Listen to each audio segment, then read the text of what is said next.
욥기 3장 1절에서 16절 말씀을 가지고 고난의 강을 건너면 행복의 동산이 있습니다 라는 제목으로 같이 은혜 나누기를 원합니다.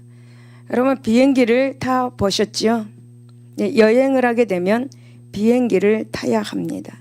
즐거운 마음, 기쁜 마음으로 비행기를 타고 여행을 갑니다. 그러나 여러분, 비행기를 탔을 때 갑자기 비가 쏟아지고 태풍이 몰아닥치면 비행기가 어떻습니까? 덜덜 떨리면서 꼭 땅에 떨어질 것 같은 그런 두려움이 우리에게 몰려옵니다. 그러나 여러분, 비행기가 그 태풍을 뚫고 올라가서 또 구름을 지나서 올라가면 여러분 어떻습니까? 그곳은 어떻습니까? 그곳은 바로 언제 그랬냐는 듯이 조용하고 평안하고 그리고 평온한 그런 게 되어 있고, 또 태풍을 찾아볼래야 찾아볼 수가 없는 것입니다. 그것은 영롱한 태양의 빛이 발하고 있는 것을 우리가 볼 수가 있습니다. 여러분, 본문에는 한 사람이 태풍보다 더 심한 이 고난 속에서 죽음을 사모하면서 탄식하고 있는 모습입니다. 그런데 그 사람은 그 고난을 뚫고 올라감으로 영롱한 태양의 빛이 비추는 축복을 받게 됩니다. 이 사람은 하나님을 정말 경외하는 사람이었습니다. 이 사람이 바로 욥이라는 사람입니다. 하나님께서는 욥의 그 순전한 신앙을 참으로 기뻐하고 칭찬하셨습니다. 그러나 이것을 시기하고 질투한 사단은 욥의 신앙이 물질적인 축복과 그리고 육신적 건강에 근거한 것이라고 하나님께 주장했습니다. 그러자 하나님은 사단에게 욥을 시험할 기회를 주었습니다. 곧 욥의 생명을 빼앗지 않는 범위 내에서 사단의 손에 욥이 붙여졌던 것입니다. 이에 사단은 음흉한 미소를 지으면서 가차없이 즉시로 그렇게 욥을 몰아붙였습니다. 사단은 먼저 욥의 모든 소유물과 가축과 종들과 자녀들의 순서대로 빼앗았습니다. 이어 사단은 욥의 머리부터 발끝까지 욥의 살과 뼈를 그렇게 악창으로 쳤고, 그 병은 한센병 곧 문둥병의 일종인 무섭고 지독한 피상병이었습니다. 여러분, 이 병은 타는 듯한 그 고열과 그리고 참을 수 없는 가려움 그리고 징그러운 그 고름이 흘러내리는 참으로 끔찍한 병이었습니다. 그래서 여러분, 상처를 긁고 그것이 골마 터지면 마치 마디 없는 그런 코끼리 다리처럼 덩어리로 추하게 변했습니다. 그때가 되면 이미 그는 더 이상 사람의 모습이 아니라 흉측한 그런 짐승의 몰골이었습니다. 그런데 이처럼 끔찍한 병이 사단의 시험으로 욥에게 임했습니다. 그것도 몸의 일부분이 아니라 머리부터 발끝까지 전신에 임했습니다. 여러분, 상상해 보십시오. 온몸에 퍼진 그 극심한 그 악창으로 제위에 앉아서 기아 조각으로 몸을 박박 긁고 있는 그 욥을 한번 생각해 보십시오. 여러분, 이 같은 극도의 고통 위에서 욥은 한탄은 자연스럽게 흘러나왔습니다. 이 같은 배경에서 본문은 엄청난 고난으로 욥은 자신의 태어난 날을, 그러니까 생일을 그렇게 한탄하고 저주하는 내용입니다. 이제 우리는 본문을 통해서 영적인 은혜를 나누고자 합니다. 첫 번째는 모든 사람의 생명은 하나님의 손에 붙잡혀 있습니다.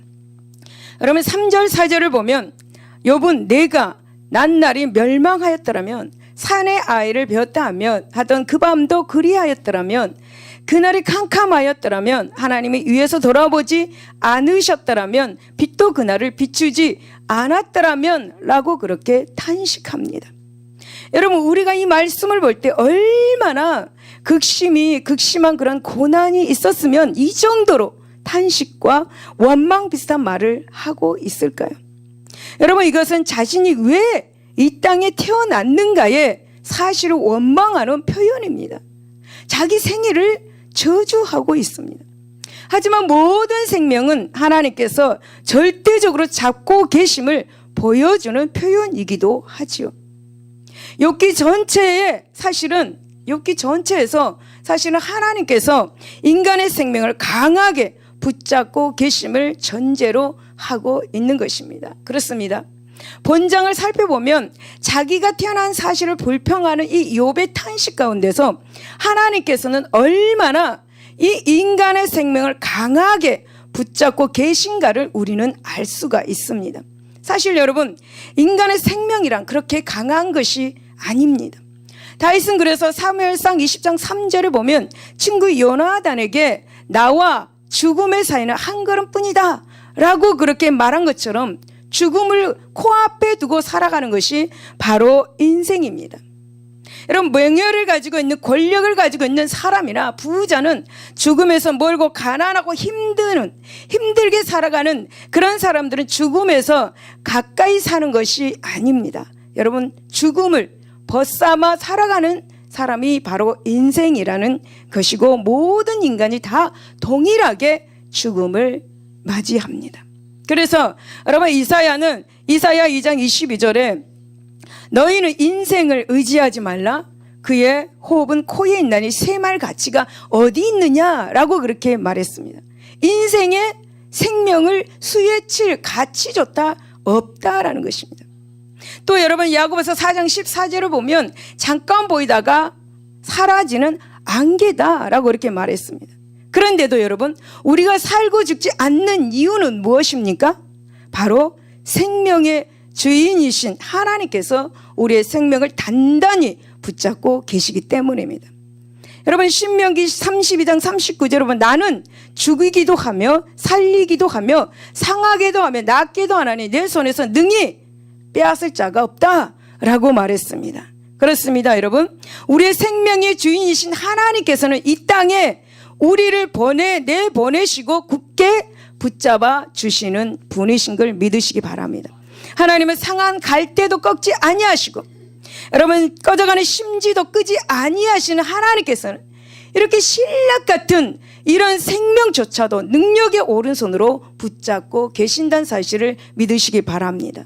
특히 여러분, 하나님의 사랑하는 자녀들의 생명은 더더욱 그렇습니다. 그래서 야곱은 창세기 48장 15절에서 16절에 이렇게 고백합니다. 내 조부 아브람과 아버지 이삭이 섬기던 하나님, 나의 출생으로부터 지금까지 나를 기르신 하나님, 나를 모든 환난에서 건지신 하나님이라고 이렇게 고백하고 있습니다. 여러분, 하나님께서는 우리가 탄생할 때로부터 지금까지 단 한 번도 우리의 생명을 놓지 않고 우리의 생명을 붙잡고 계심을 믿으시기를 바랍니다. 여러분, 시편 71편 20절을 보면 우리에게 여러 가지 심한 고난을 보이신 주께서 우리를 다시 살리시며 땅 깊은 곳에서 다시 이끌어 올리시는 하나님이라고 고백합니다. 그러므로 여러분, 우리는 비록 욕과 같은 그런 상황 속에 있다 하더라도 이렇게 붙잡아 주신 하나님의 섭리와 뜻을 깨달아야 될 줄로 믿습니다. 연약한 우리의 생명을 붙잡아 주시는 하나님의 섭리 속에서 우리 자신의 생명을 사랑해야 될 줄로 믿습니다. 여러분, 자신의 생명을 사랑하시기를 바랍니다. 하나님께서 우리의 생명을 붙잡아 주시는 것은 살아야 할 분명한 이유가 있고 가치가 있기 때문에 여러분, 하나님께서는 우리에게 생명을 붙잡고 계시는 것입니다. 사랑하는 여러분, 사단은 어떻습니까? 이 고난으로부터 죽음을 달콤한 것으로 만드는 것이 바로 사단입니다. 그래서 여러분, 5절을 한번 보십시오. 욥은 어둠과 죽음의 그늘이 그날을 자기의 것이라 주장하였더라면, 구름이 그 위에 덮였더라면, 흑암이 그 날을 덮었더라면 라고 탄식합니다. 여러분, 죽음을 성경에서는 로마서 5장 14절에 보면 죄와 함께 이 세상에 들어온 폭군이다 라고 그렇게 말합니다. 죄와 함께 이 세상에 들어온 폭군이라고 말합니다. 그렇습니다. 죽음은 이 세상의 지배자입니다. 원하든 원치 않든 모든 생명을 집어삼키는 것이 바로 폭군 죽음입니다. 그래서 예수님께서 이 땅에 오신 이유도 바로 이 폭군을 없애기 위해서 이 땅에 오셨습니다. 여러분, 성경은 고린도전서 15장 26절에 이 죽음을 가리켜서 맨 나중에 받을 원수, 멸망을 받은 원수다라고 이렇게 말씀합니다. 여러분, 욥은 동방에 가장 큰 사람입니다. 순전하고 하나님을 경외하며 악에서 떠난 사람이다 라고 성경에서 밝히고 있습니다. 그런데 한번 보십시오. 욥이 죽음을 지금 너무너무 사무치게 그리워하고 있다라는 거예요. 욥이 죽음을 그리워하고 있어요. 자신이 죽음의 집에 있지 못함을 탄식하고 있는 것입니다. 여러분, 무엇이 이렇게 욥에게 이렇게 만들었을까요? 이런 탄식을 할 수 있도록 무엇이 욥에게 이렇게 만들었을까요? 바로 고난입니다. 고난. 욥의 자녀가 다 죽고 부인도 떠났습니다. 가지고 있는 모든 소유가 순식간에 사라졌습니다. 또 자신의 몸을 표현할 수 없는 질병을 찾아왔습니다. 고난도 보통 고난이 아닌 극한 고난이었습니다. 여러분, 왜 사단이 고난을 통해서 우리를 시험하는 것일까요? 여러분, 왜 사단은 우리를 자주 불에도 집어넣고 물에도 밀어 넣을까요? 왜 그럴까요? 그것은 바로 여러분, 이 세상의 악한 지배자인 이 죽음을 그리워하게 하기 위해서예요. 죽음을 그리워하기 위해서, 죽음을 사모하고 스스로 그 지배 아래 들어가도록 만들기 위해서 사단은 우리를 불에도 집어넣고 물에도 밀어 넣는 것입니다. 사랑하는 여러분, 고난뿐만이 아니죠. 사단은 삶의 해이 등에서도 그걸 통해서 우리로 하여금 죽음을 달콤한 것으로 여기게 만듭니다. 그렇습니다. 죽음은 우리를 고난에서 건져주는 구원자가 아닙니다. 여러분, 죽음은 고난에서 풀어주는 해방자가 아닙니다. 죽음은 우리의 원수입니다. 마지막에 심판을 받고 타는 유황불 못대에 던져질 존재입니다. 그러므로 사랑하는 여러분, 삶의 극한 고난과 회의가 부딪혀서 죽음이 달콤한 것으로 다가올 때 과감하게 경계하시기를 바랍니다. 속지 마시기를 바랍니다. 정신 차리시기를 바랍니다. 죽음아 나에게 오라 이렇게 하지 마시기를 바랍니다. 나사렛 예수 이름으로 사단을 물리치시기를 바랍니다. 나사렛 예수 이름으로 죽음의 유혹을 물리치시기 바랍니다. 할렐루야. 할렐루야. 두 번째, 믿음이 변하면 하나님의 은혜도 원망과 불평의 대상으로 변합니다. 여러분, 11절 12절에 보면 어찌하여 내가 태에서 죽어 나오지 아니했던가? 어찌하여 내 어머니가 해산할 때 내가 숨지지 아니하였던가? 어찌하여 무림이 나를 받았던가? 어찌하여 내가 젖을 빨았던가? 라고 탄식합니다. 여러분, 지금 현재 욥의 고난은 절정의 고난입니다. 절정에 이렇습니다. 여러분, 욥처럼 깊고 큰 고통의 늪에 빠진 사람은 아마 찾아보기 힘들 것입니다. 사단이 하나님의 허락하에서 자신이 말했던 것을 입증하기 위해서 발악을 일으킵니다. 이 발악을 일으키는데 이 고통이 얼마나 큰 고통이겠습니까? 얼마나 우리가 상상할 수 없는 초월한 그런 고통이었습니다. 여러분, 그 고통이 얼마나 심했던지 욥은 숨긴 보배를 찾는 것보다 더 강렬하게 지금 죽음을 구하는 신세가 되었습니다.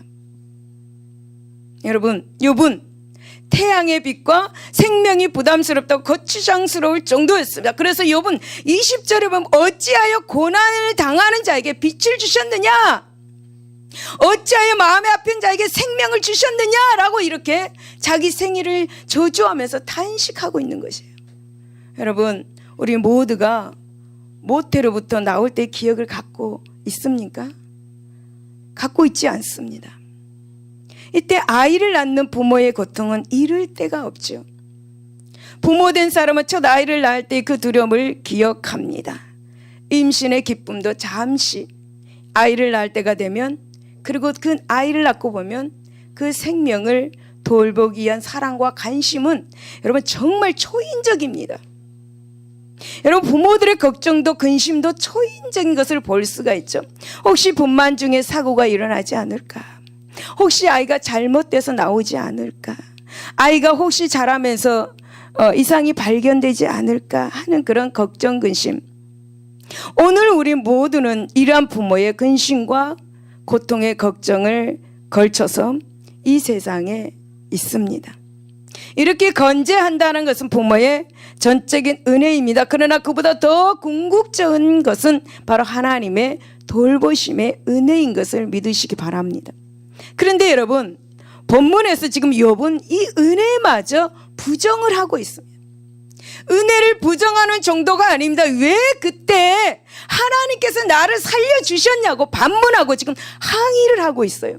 날 버려주세요. 나를 두고 버려두세요. 나를 버려두세요. 나를 왜 살렸습니까? 인간은 늘 이렇습니다. 어제는 은혜라고 감사를 합니다. 그러나 여러분, 인간은 조금만 고난이 닥치면 왜 그런 은혜를 베풀어서 이 고생을 당하게 합니까? 왜 나를 그냥 내버려 두고 죽어버리게 놔두지 그냥 또 살려주셨습니까? 이렇게 하나님께 항의합니다. 그래서 이 고난을 당하게 하시냐고 원망을 하죠. 모든 인간은. 특히 여러분, 지금 본문을 보면서 우리는 충격적이에요.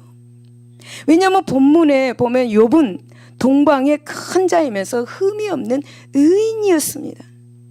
이런 욥에게서 이런 모습이 발견된다는 것이 우리에게 너무나 큰 충격이에요. 의인이에요. 의인.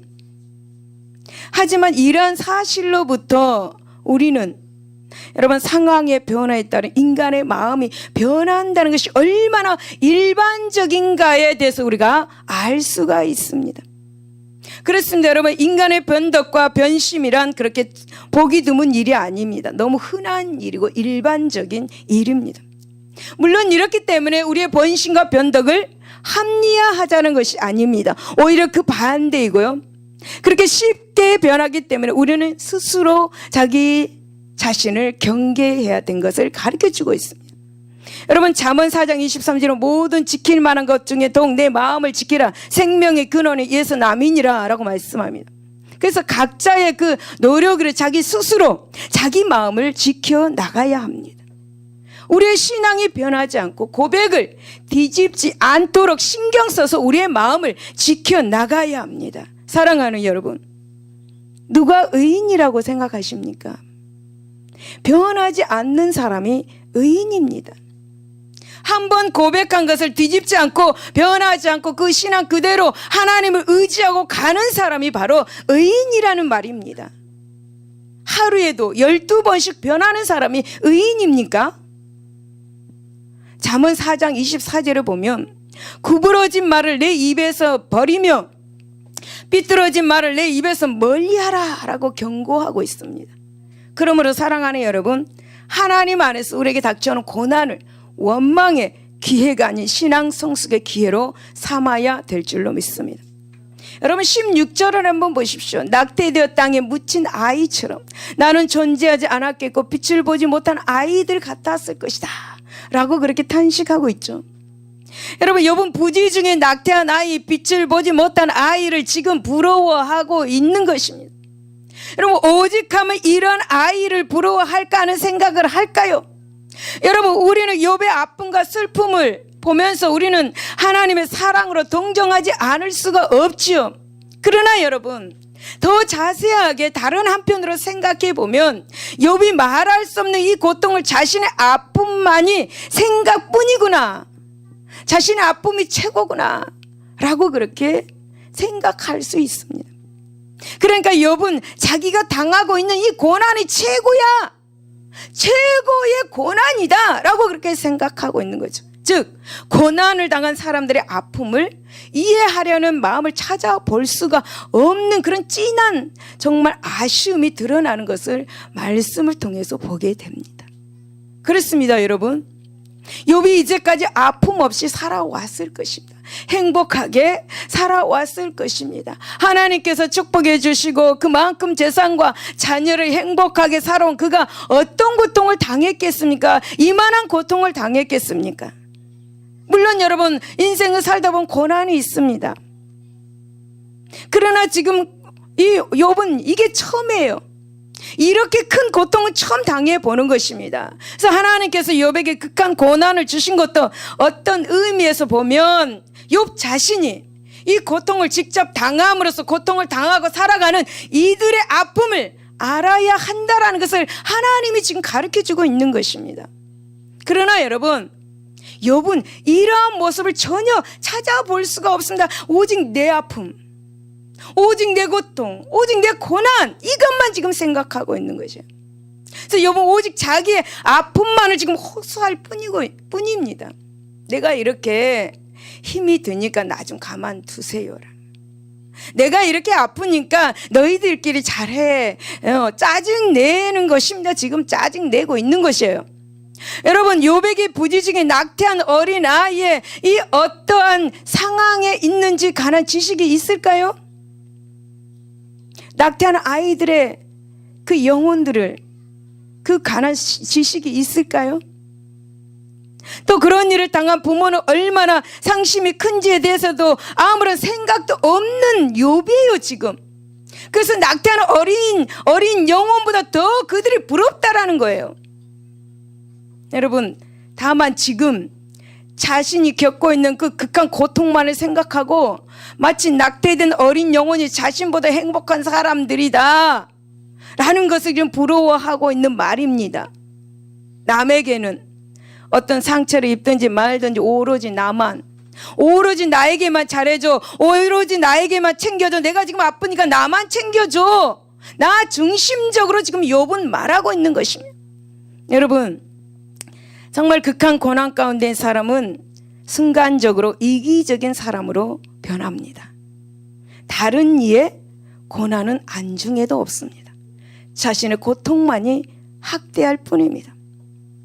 그러나 우리가 참 신앙의 사람이 되기 위해서는 이런 자기중심적 자세를 버려야 합니다. 우리는 우리의 이 고난에서 한 걸음 뒤로 물러나야 합니다. 그것은 쉬운 일이 아니겠죠.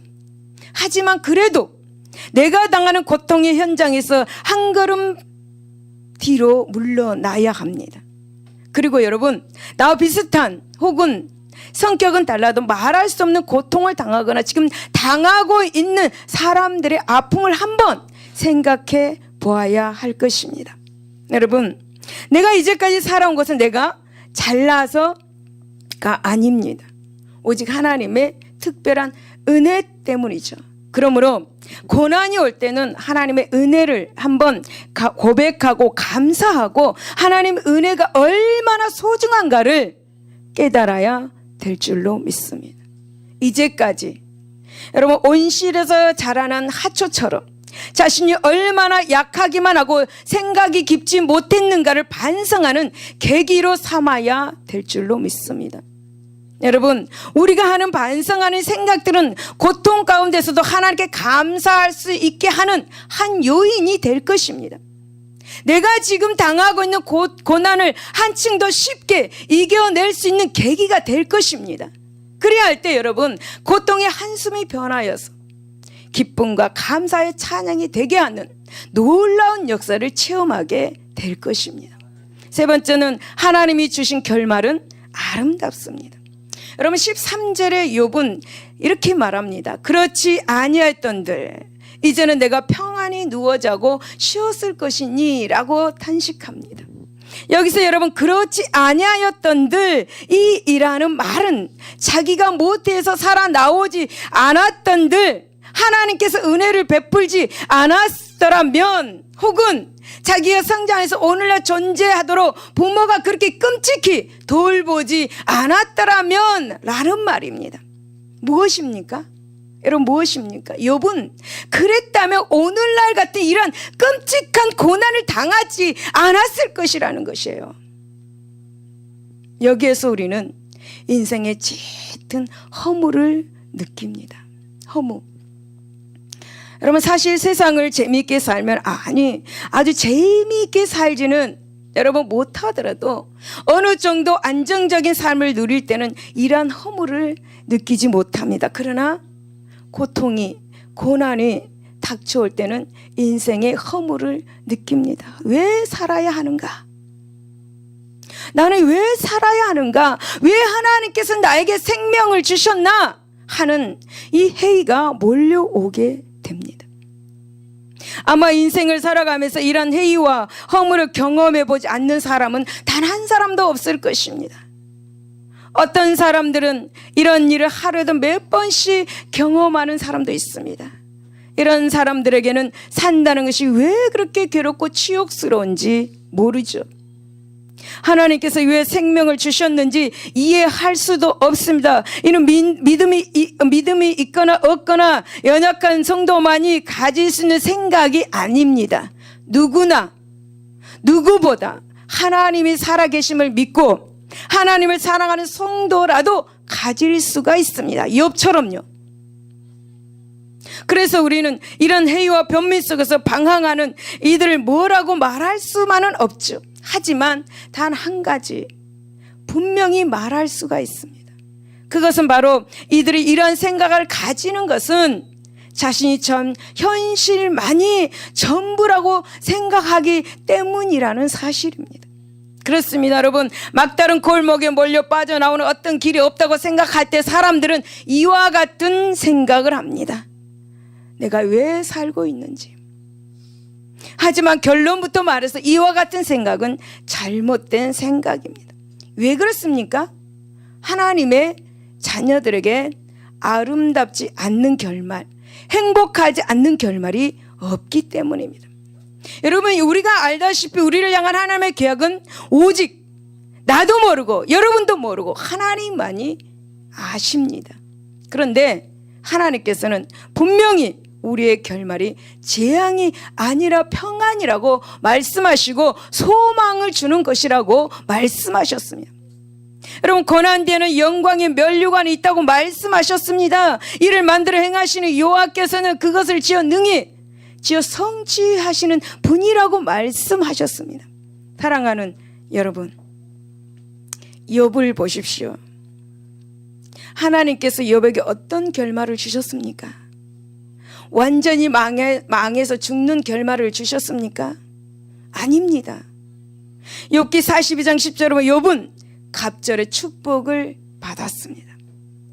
하나님께서는 욥의 명예를 회복시켜 주시고 그의 건강을 회복시켜 주시고 죽은 자녀들을 대신 7명의 아들과 아름다운 3딸을 주셨습니다. 이 얼마나 아름다운 결말입니까?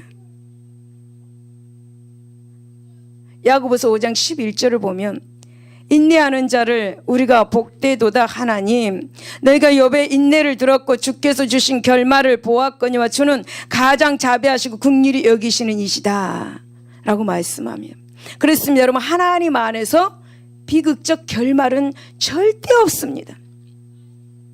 혹 이 땅에서 비극적으로 생을 마감했다 하더라도 하늘에서 보상을 받습니다. 자녀들이, 후손들이 복을 받습니다. 그러므로 생의 이기가 찾아와 회의, 번민, 의심이 생을 휘감을 때 그것이 끝이 아님을 믿으시기를 바랍니다. 좋은 결말이 기다리고 있음을 믿음으로써 고난의 이 길을 돌파하시기를 바랍니다. 여러분, 이 땅에서 사명이 끝내지 않는 사람은 결코 죽지 않습니다. 여러분, 14절 15절을 보십시오. 욥은 자기를 위해서 폐허를 일으킨 세상 임금들과 모사들과 함께 있었을 것이요, 혹시 금을 가지며 은으로 집을 채운 고관들과 함께 있었을 것이며 라고 탄식합니다. 욥은 지금 자기가 죽었으면 세상 임금들과 모사들, 부자들, 고관들과 함께 있었을 거라고 말하고 있습니다. 죽었으면. 그러니까 한마디로 말씀을 드리면 모든 사람은 다 죽는다라는 것이죠. 세상에서 권력을 가진 자도 다 죽는다라는 것입니다.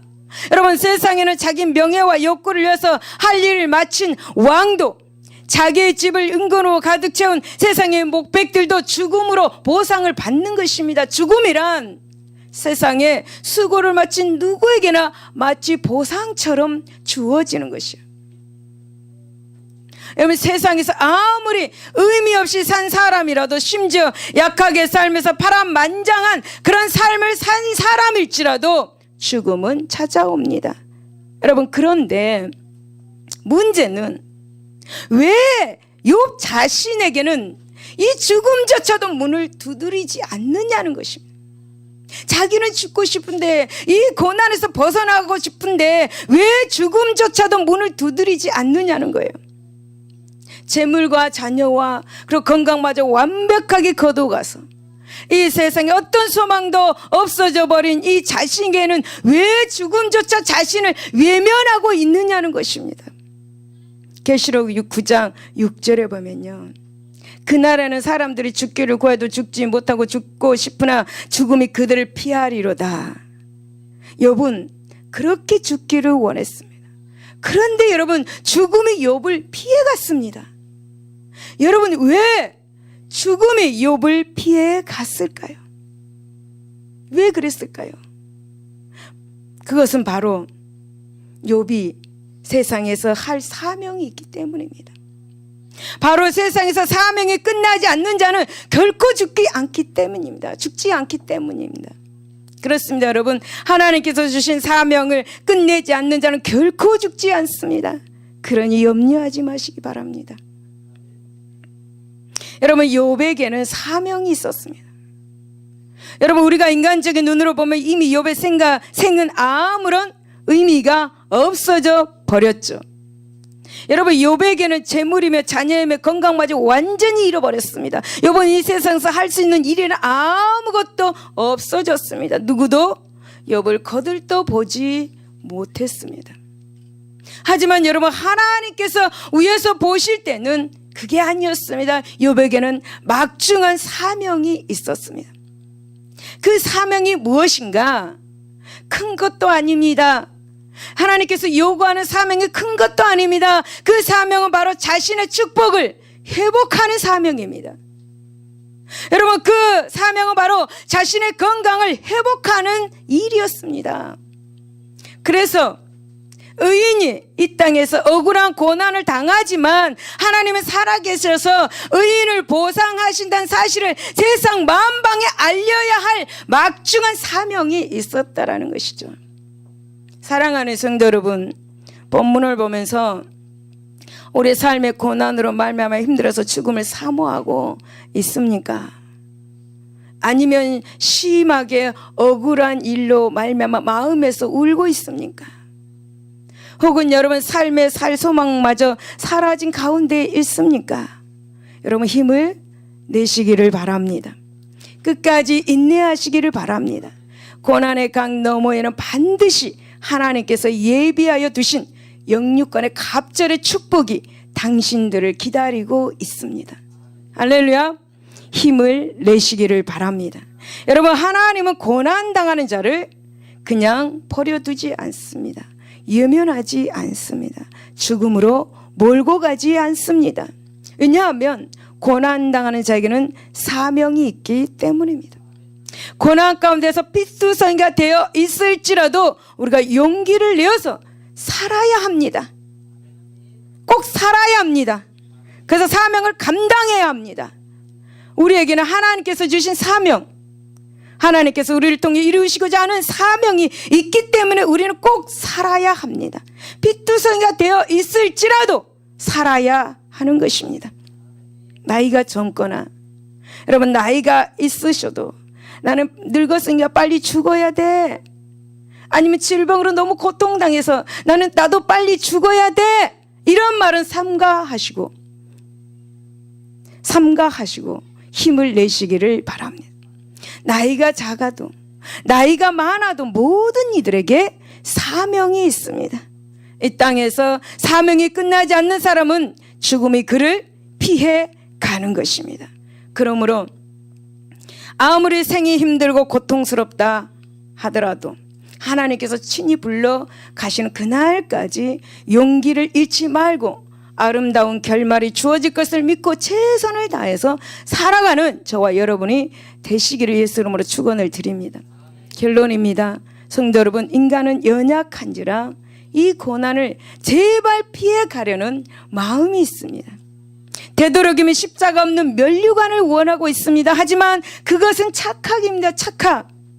신앙은 여러분 점차로 성숙되어야 합니다. 엉금엉금 기는 단계에서 걸음마의 단계로, 그리고 그 걸음마의 단계에서 뛰는 단계까지 가야 그것이 정상적인 신앙 생활이고 신앙의 성숙입니다.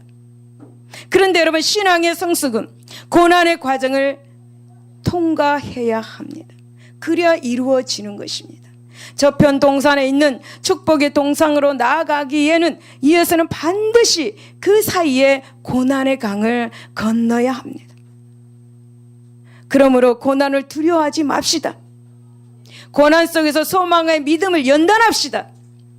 하나님께서 결코 성도 홀로 그 골짜기로 그 강 속에 밀어넣지 않습니다. 하나님은 함께 하십니다. 그런즉 여러분 신앙 삶의 과정에서 크고 작은 삶의 작은 고난이 닥쳤을 때 하나님께서 나를 인정하시고 나를 축복하시는 자리로 인도하시는가 보다 라고 믿음을 가지고 오히려 적극적으로 고난의 강을 건너 가시기를 바랍니다. 그래야 할 때 여러분 원망의 입은 찬양의 입이 될 것이고 하나님의 축복의 동산으로 옮겨지는 역사를 체험하게 될 것입니다. 할렐루야. 기도하겠습니다.